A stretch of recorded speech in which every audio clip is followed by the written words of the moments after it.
Happy Friday, Principal Rabb-Patterson here, reading on Friday, September 18th, and today we're going to read a Level 2 I Can Read book, Flat Stanley Goes Camping. And so this is for all my camping friends out there. Flat Stanley Goes Camping, created by Jeff Brown, by Lori Haskins Houran, and pictures by Macky Pamintuan. Stanley Lambchop lived with his mother, his father, and his brother, Arthur. Stanley was 4 feet tall, about a foot wide, and half an inch thick. He had been flat ever since a bulletin board fell on him.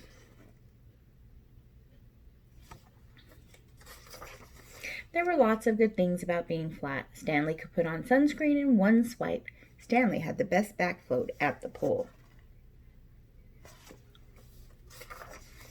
Stanley had the loudest belly flop, too, but sometimes it was hard being the only flat kid in town. "I'm sick of being flat," said Stanley one morning. "Flat is lame." "Lame?" said Mrs. Lambchop. "Why, some of the best things in the world are flat." "Like the newspaper," said Mr. Lambchop. "And fried eggs and pancakes and bacon," said Arthur. "I guess so," said Stanley. After breakfast, Mr. Lambchop started loading up the car with tents and sleeping bags. "What's going on?" asked Arthur. "We're going camping," said Mrs. Lambchop. "This family needs some fresh air." "All right," yelled Arthur. Stanley barely smiled. After a short drive, the Lambchops arrived at the Roaring River campground. Stanley was helpful as usual. He helped carry firewood. Stanley blocked the wind so his mother could start a fire.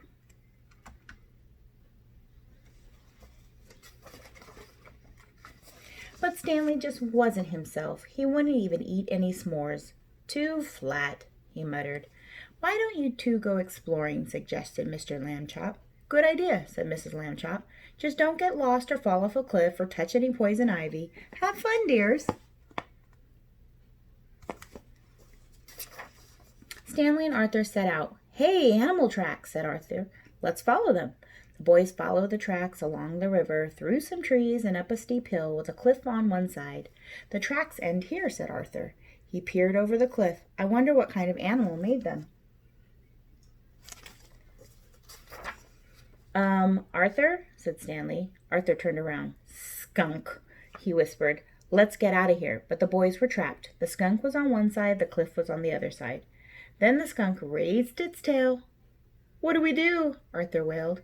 "Mom said not to fall off a cliff," said Stanley. "She didn't say not to jump off." Suddenly, Stanley grabbed Arthur by both hands and jumped. "Ah!" Arthur screamed.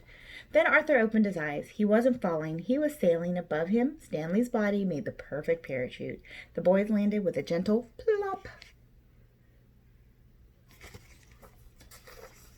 "That was awesome," said Arthur. "Thanks," said Stanley.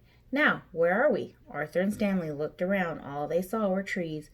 "We're lost," said Arthur, "and it's getting dark." Then Stanley spotted something. "There's the river," he said.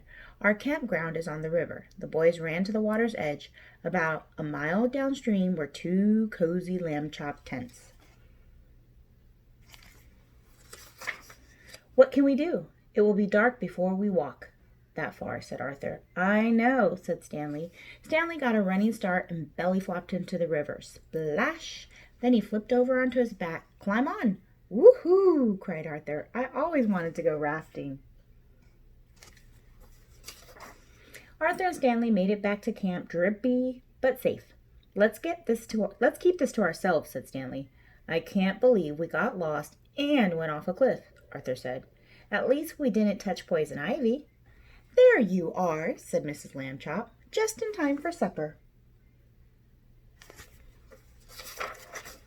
That night, Arthur whispered to Stanley from his sleeping bag, "You know, if you weren't flat, you couldn't have saved us today." Stanley smiled. "Maybe being flat isn't so lame," he said. And the next day, Stanley found out another good thing about being flat. He could put on poison ivy cream in one swipe. And that was Flat Stanley Goes Camping.